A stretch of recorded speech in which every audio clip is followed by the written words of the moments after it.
थुआमूल रामपुर ठारे सांबादिक एकता सम्मेलन अनुष्ठित। कलाहांडी जिला थुआमूल रामपुर ब्लॉक सांबादिक संघ पक्षर सांबादिक एकता सम्मेलन अनुष्ठित होता। संगठन को किपरि सुदृढ़ तथा श्रृंखलित कर गणमाध्यम क्षेत्र में वरिष्ठ तथा अभिज्ञता संपन्न जिला स्तर विभिन्न गणमाध्यम प्रतिनिधि मानक आमंत्रित करा जायतिला, जेउठी सेमानक मार्गदर्शन में अनुप्राणित होबार सुजोग तथा सौभाग्य मिल पारथिला।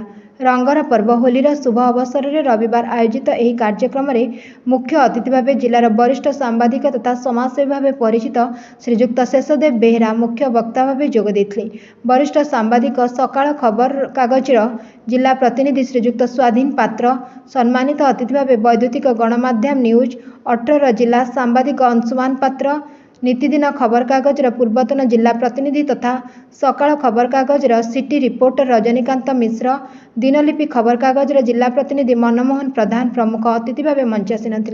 थुआमूल रामपुर ब्लॉक सांबादिक संघर सभापति तथा सकाळ खबर कागजर ब्लॉक प्रतिनिधि प्रदीप कुमार पंडांक अध्यक्षतार आयोजित यह कार्यक्रम मंच परिचालना करथिले वैद्युतिक गणमाध्यम न्यूज 7 जिला प्रतिनिधि तथा थुआमूल रामपुर ब्लॉक सांबादिक संघर सक्रिय सदस्य स्निग्धाराणी सिंह।